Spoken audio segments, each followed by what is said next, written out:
Hello दोस्तों, आइए जानते हैं देश और दुनिया की 25 से महत्वपूर्ण बड़ी खबरों को सिर्फ 10 मिनट में। तो फटाफट वीडियो को लाइक और चैनल को सब्सक्राइब कर लीजिए।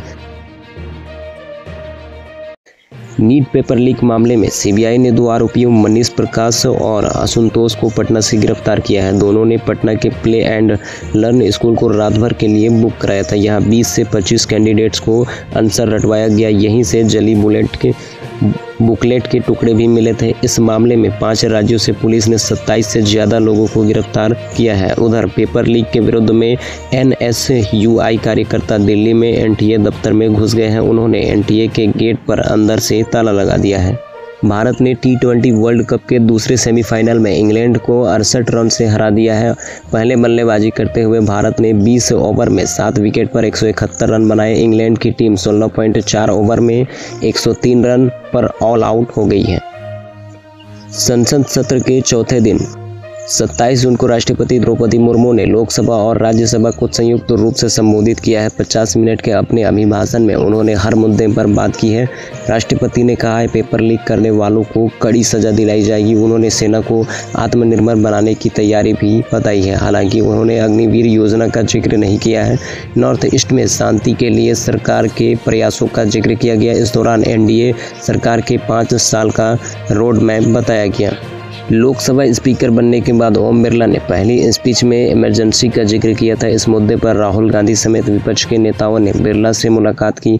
राहुल ने उनसे इमरजेंसी का जिक्र करने पर नाखुशी जताई है। उन्होंने कहा है कि यह पूरी तरह से राजनीतिक मुद्दा है, इससे बचा जा सकता था। कांग्रेस महासचिव केसी वेणुगोपाल ने भी बिरला को चिट्ठी लिखी है। वेणुगोपाल ने कहा है, मैं कांग्रेस की तरफ से संसदीय परंपराओं के इस उपहास पर अपनी गहरी चिंता जताता हूं। रिलायंस जियो ने अपने प्रीपेड और पोस्टपेड प्लान्स की कीमतें 15% से 25% बढ़ा दी है। नए टैरिफ प्लान 3 जुलाई से लागू होंगे। अब 239 रुपये वाला सबसे पॉपुलर प्लान 299 रुपये का हो गया है। 239 रुपये वाले प्लान में रोज़ाना 1.5 GB डेटा मिलता था। इसकी वैलिडिटी 28 दिन की होती है। वहीं सबसे सस्ता प्रीपेड प्लान 155 रुपये का था। यह अब 179 रुपये में मिलेगा। मानसून ने 4 उत्तरी राज्यों में एंट्री ले ली है। एंट्री के बाद ही दक्षिण पश्चिम मानसून के उत्तराखंड, हिमाचल प्रदेश, जम्मू कश्मीर और लद्दाख को पूरी तरह से कवर कर लिया है। मानसून गुजरात, राजस्थान के कुछ हिस्सों में, उत्तर प्रदेश के कुछ हिस्सों और बिहार में आगे बढ़ गया है और उत्तरी पंजाब में पहुंच गया है। झारखंड और पश्चिम बंगाल में मानसून अब तक रुका हुआ है। इसके चलते पूर्वी यूपी, दिल्ली और हरियाणा में अब तक नहीं पहुँच सका है। मानसून के 29-30 जून तक दिल्ली पहुँचने की संभावना है। पाकिस्तान में भीषण गर्मी से 6 दिन में 568 लोगों की मौत हुई है। BBC न्यूज़ के मुताबिक 141 लोगों ने 25 जून को जान गंवाई है। पाकिस्तान के सबसे बड़े शहर कराची में 27 जून की पारा 40 डिग्री सेल्सियस था। यहाँ के सिविल अस्पताल में हीट स्ट्रोक की वजह से 267 लोग भी भर्ती हुए हैं। कराची के मुर्दाघर में शवों को रखने की जगह नहीं बची है। डॉन न्यूज़ के मुताबिक इमरजेंसी सेवाओं के कर्मचारियों को कराची की सड़कों पर अब तक 30 लोगों के शव मिले हैं। झारखंड के चंपई सोरेन के नेतृत्व में सरकार गठन के बाद से ही मंत्रिपरिषद के विस्तार को लेकर कवायद लगाए जा रहे थे, लेकिन अब यह लगभग फाइनल हो गया है कि शुक्रवार को चंपई कैबिनेट का विस्तार हो जाएगा। सूत्रों के मुताबिक चंपई सरकार में 2 नए मंत्री को शपथ दिलाई जा सकती है। इनमें एक कांग्रेस और दूसरा झामुमो कोटे से हो सकता है। झारखंड विधानसभा चुनाव अक्टूबर के तीसरे हफ्ते में होगा। 10 सितंबर के बाद कभी भी चुनाव की तिथियों की घोषणा हो सकती है। इसके साथ ही राज्य में आदर्श चुनाव आचार संहिता लागू हो जाएगी। भारत निर्वाचन आयोग ने राज्य निर्वाचन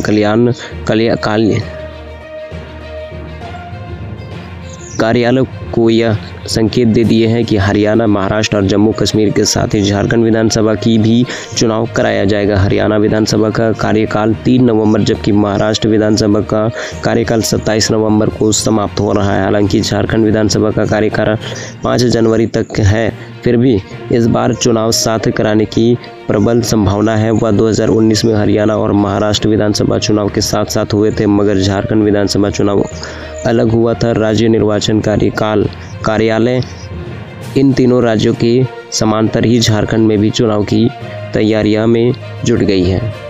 बिहार के पटना में गुरुवार को मानसून की एंट्री हो गई है। पटना में करीब 1 घंटे तक बारिश हुई है। इस दौरान बिजली चमकी और मेघ गर्जन भी हुए हैं। बारिश की वजह से गर्मी से कुछ राहत मिली है। गुरुवार को पटना जिले में 43 mm बारिश हुई है। सबसे अधिक बारिश पश्चिम चंपारण के रामनगर में 108.2 mm वर्षा हुई है। बिहार से एक टर्फ लाइन गुजरने की वजह से मौसम के मिजाज में बदलाव हुआ।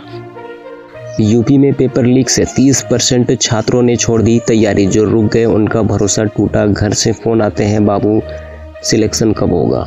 छत्तीसगढ़ के धमतरी जिले में नक्सल उन्मूलन अभियान चलाया जा रहा है। इसी क्रम में सूचना मिली कि नक्सलियों ने ग्रामीणों को डरा धमकाकर लेवी और राशन को इकट्ठा किया है। सामान को गड्ढा और सुरंग खोदकर डंप किया गया है। सूचना मिलने पर डीआरजी धमतरी और सीआरपीएफ 211वीं वाहिनी को विशेष नक्सल सर्च अभियान पर दिनांक 22 जून को रवाना किया गया है। 5 दिन तक चलेगी इस अभियान में 3 अलग अलग जगह टपरा पानी, एकावरी और मुहकोट के जंगलों से नक्सलियों की डंप की हुई राशन और उखाड़ सामग्री, इलेक्ट्रॉनिक्स उपकरण और अन्य दैनिक उपयोग की सामग्री बरामद की गई है। राजस्थान के दक्षिणी पूर्वी हिस्सों के बाद गुरुवार को पश्चिम हिस्से से भी मानसून ने दस्तक दे दी है। पाली, जालोर, बाड़मेर, जोधपुर में मानसून की एंट्री के साथ ही जमकर बारिश शुरू हो गई है। राजधानी जयपुर में गुरुवार देर रात से शुरू हुआ बारिश का दौर आज सुबह भी जारी है।